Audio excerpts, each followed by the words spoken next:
Welcome to today's deep dive. I'm really glad we're getting into this one today because, well, I want you to picture something for a second. Okay, I'm picturing it. Picture a family reunion. But this isn't your standard summer barbecue with the awkward small talk. Right. This is a lineup of some of the most morally bankrupt, violent, and just corrupt individuals in history. And you are standing there looking at them realizing, these are my people. Right. This is my DNA. That's a terrifying thought. I mean, we usually like to think of heritage as a safety net, not a trap. Exactly.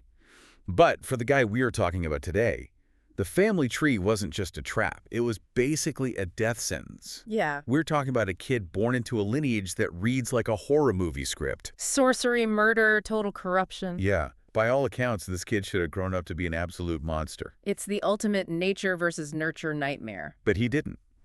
And that is really the hook for today's deep dive. Yeah. We are looking at the life of King Josiah. Such a fascinating figure. He really is. Yeah. So we've got a stack of notes and sources here examining the reign and reformation of Josiah. Mm-hmm. This covers 2 Kings chapters 22 and 23 and 2 Chronicles 34 and 35.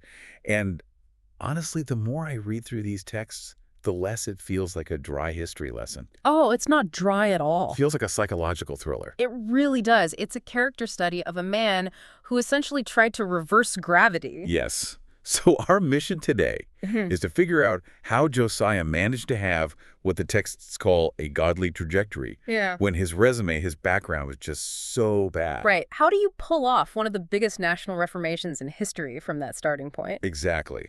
And this is the part that still bothers me when I look at the sources. Why did it all end in such a confusing, premature, and violent mess? It is a massive tragic arc. But to really grasp the tragedy at the end, you have to understand the sheer darkness he started in. Let's unpack that baggage then. Josiah is the son of Amon and the grandson of Manasseh. Now, I was looking through the notes on Manasseh, and wow, the text says he did evil in the sight of the Lord, but that feels like the understatement of the century. It is a massive understatement, because Manasseh wasn't just a bad king who raised taxes or something. Right. He systematically dismantled the spiritual identity of the entire nation.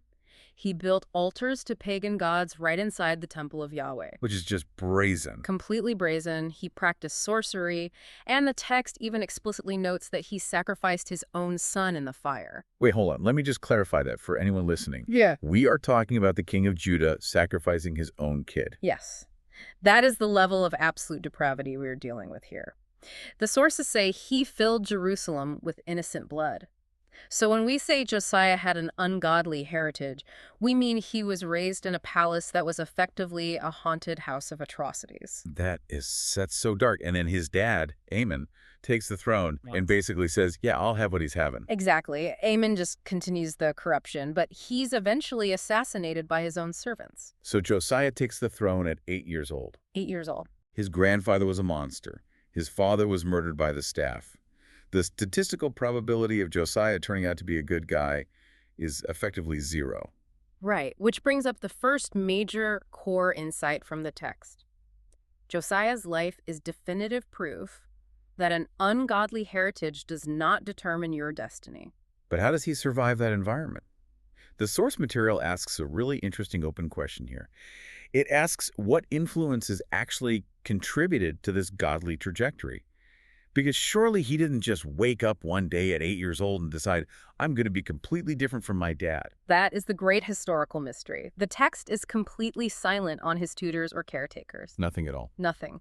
But history tells us that even in the darkest, most corrupt regimes, there is almost always a faithful remnant. Someone was hiding in the shadows. So maybe a priest who managed to avoid execution. Exactly. Or a tutor who whispered the old stories to him behind closed doors while the rest of the royal court was out worshiping the stars. Whatever those influences were, they stuck. Because by the time he hits his late teens and early 20s, he starts making major moves. But the real turning point, the moment where the movie score would swell, is the big discovery. The rediscovery of the law. Yes. Okay, I have to stop you here because this specific detail always seems absolutely crazy to me. They are renovating the temple, they're cleaning up the massive mess that Manasseh left behind, and the high priest finds the book of the law. Which scholars generally agree was likely the scroll of Deuteronomy. Right, but just pause on the logistics of that for a second. They found the Bible inside the church.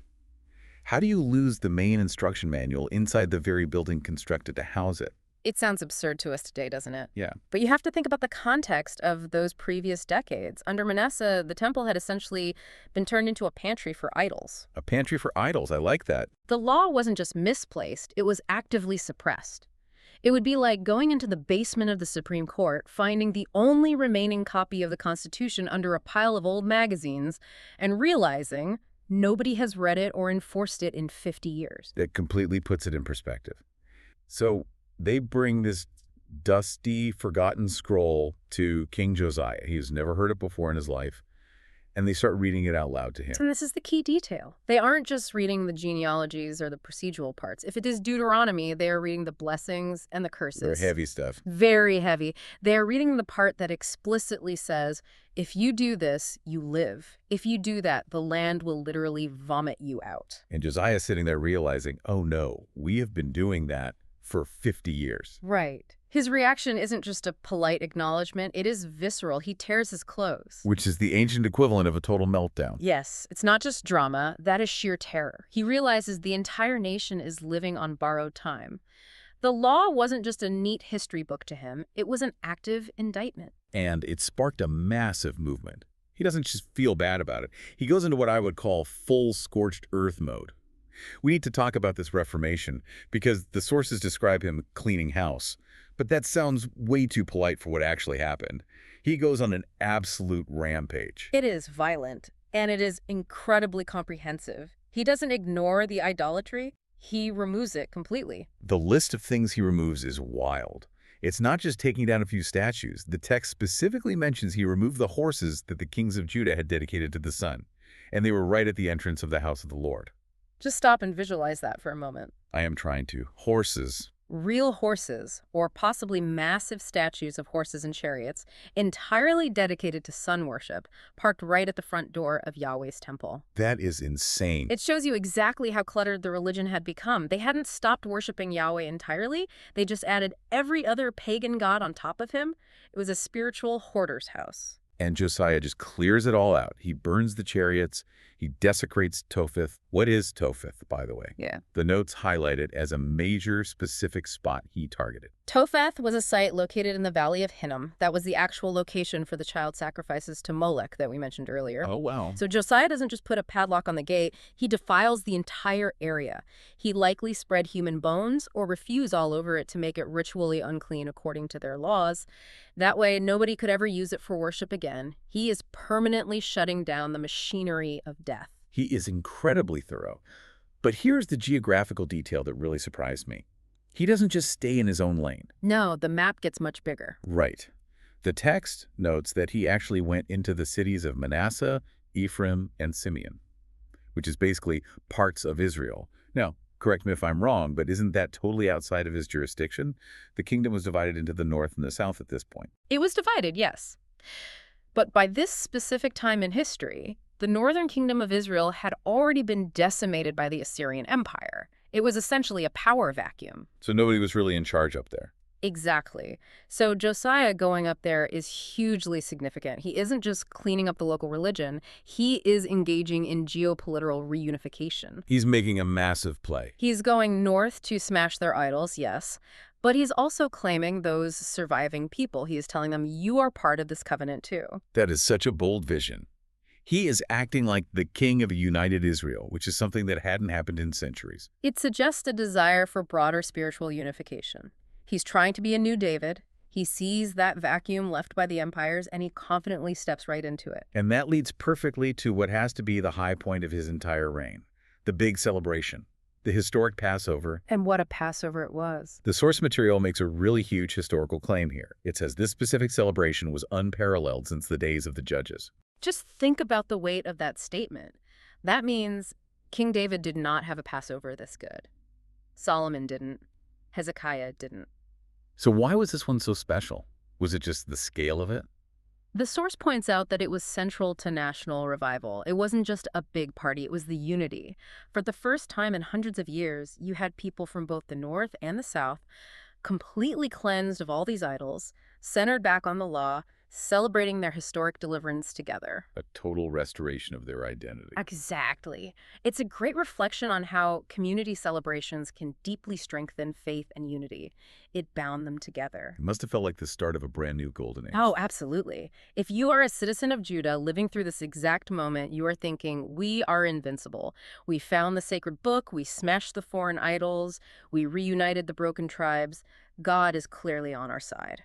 And that feeling of invincibility is really dangerous, isn't it? It is the most dangerous drug in leadership. Because now we have to talk about the twist. And honestly, this is where the story completely goes off the rails for me. We have spent all this time building up Josiah as the hero, the smart guy, the reformer who always listens to the law. And then, out of nowhere, the tone changes from triumph to total confusion.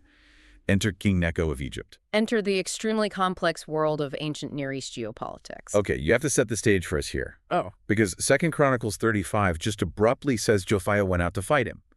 But why? Necho's Egyptian, Josiah is sitting in Jerusalem. Why are they suddenly beefing? You have to look at the larger map. This is a real clash of empires. You have three main superpowers at play. Assyria is the old, brutal giant, but it is currently dying. Babylon is the new, hungry wolf rapidly rising up in the east. And Egypt, led by Necho, is down south. Got it. Three massive players. Right. And Necho realizes that if Assyria falls completely to Babylon, then Babylon will become totally unstoppable. So, surprisingly, Egypt decides to march up and help their old enemy, Assyria. Necho is marching his army north not to attack Judah at all, but to prop up the Assyrian army against the Babylonians. So he is literally just passing through Josiah's neighborhood. Essentially, yes. He's using the main coastal highway, but Josiah sees this happening. And Josiah hates Assyria. Assyria is the empire that violently destroyed the northern kingdom. So Josiah sees an opportunity. Josiah likely thinks, if I can just stop Necho from getting up there, Assyria falls, Babylon wins the war, and I am finally free from these old threats. He is making a very calculated political move. The enemy of my enemy is my friend. So he rides out to the plains of Megiddo to cut Necho off. But before they even fight, Necho sends him a message. And this has to be the most surprising detail in the whole text. It is genuinely shocking. Necho says, and I'm paraphrasing the text here, "What do I have to do with you, King of Judah? I am not coming for you today. I am in a hurry to fight someone else. And God told me to do this, so stop opposing God or he will destroy you." You really have to let that sink in. You have the pagan pharaoh of Egypt directly telling the righteous, reforming king of Judah, Yahweh sent me on a mission, do not interfere. If I am Josiah, I'm probably laughing at that. I'm thinking, yeah, right. God speaks to me through the holy scroll I just discovered, not through the Egyptian king with the snake on his hat. Precisely. And that is exactly the trap. We tend to assume that God only speaks through our approved channels. Josiah assumed that because he was the great reformer, he had an absolute monopoly on God's will. He couldn't conceive that God might actually be using a pagan king to shift the geopolitical balance of the world. It's a massive blind spot for It's pure hubris. And so he completely disregards the warning. The text in 2 Chronicles is brutal. It says Josiah would not turn his face from him, but disguised himself in order to fight. The disguise. I wanted to ask you about this tactic. Why does the king dress up like a regular soldier? It feels desperate, doesn't it? The source material actually provides a few options to debate his mindset here. Does a disguise suggest doubt, fear, overconfidence, or just tactical prudence? It feels like he secretly knows he's doing something wrong. If you are entirely confident that God is with you in this battle, you ride out with your crown on. You let the sun glint off your royal armor. Exactly. A disguise implies a deep-seated doubt. Or maybe he was just trying to cheat the warning. Necho specifically said, God will destroy you. Maybe Josiah thought, well, if Necho's archers can't identify me, they can't kill me. A loophole. Right. It's this strange mix of arrogance and superstition. I can outsmart the divine prophecy by wearing a different tunic. But you cannot outsmart a stray arrow. No, you can't. And the text emphasizes the sheer randomness of the outcome. The archers simply shot into the crowd. King Josiah was entirely in disguise, but a random arrow found him anyway. And he dies. Just prematurely, entirely out of nowhere. The great reformer, the unifier of the nation, the guy who cleaned up the temple, he bleeds out in a chariot on the way back to Jerusalem. And he dies simply because he meddled in a war that wasn't his to fight. Which brings us to what the notes call the paradox of faithfulness. And this is a really difficult theological knot to untie. It's incredibly complex. Because Josiah is described throughout the sources as being uniquely devoted to the Lord. There is no asterisk on his moral character. He truly loved God. Mm. But how do we reconcile that deep faithfulness with such a seemingly untimely, foolish death? He dies because he ignored a word from God that happened to be spoken by an enemy. It completely shatters the transactional view of faith. What do you mean by transactional? Well, we love to think if I put good behavior in, I will automatically get a long life and constant blessings out. We think our personal righteousness acts as a magical shield against our own bad decision-making. Right. But Josiah proves that you can be incredibly spiritually mature and politically foolish at the exact same time. That is terrifying. It means your devotion doesn't make you bulletproof. You can reclaim the temple, you can reinstitute the Passover, but if you misread the geopolitical map and ignore a direct warning, even one from a very strange source, you still suffer the natural consequences. Gravity still works, even for saints. So his massive spiritual resume didn't save him from one practical, fatal error in judgment. No, and think about the deep irony of his life. He spent his entire reign breaking the dark cycle of his father and his grandfather. He tried so incredibly hard not to be Manasseh, but in the very end, he died because of a moment of pride, thinking he knew what God was doing better than anyone else did. It makes for such a complex legacy. When you look back at Josiah, do you see the massive spiritual reform? Or do you see the guy who got himself killed for absolutely nothing? That is the exact question history has to ask. The text itself mourns him deeply. The prophet Jeremiah writes laments for him. His death was a massive trauma for the nation because everyone intuitively knew we just lost the absolute best chance we had. It is heartbreaking. It's like watching a runner sprint a perfect marathon and then trip over his own shoelaces 5 feet from the finish line. It is. But the race he ran still mattered immensely. The temple was clean, the law was known again. He gave them a real glimpse of what a unified, faithful nation could actually be. He reset the standard, even if he didn't get to live in the peace he created. Exactly. Well, this has been a really heavy one. We went all the way from the horror of child sacrifice to the thrill of finding lost scripture, all the way to a tragic battlefield in Megiddo. It is a profound reminder that history and faith really is always messy. It is rarely a simple straight line. So true. Before we wrap up, I want to leave everyone listening with a final provocative thought to chew on. We talked about how Josiah ignored Necho simply because Necho was a pagan king. He was a bad guy in Josiah's eyes. The unlikely messenger. Right. It makes you wonder about the nature of success and failure.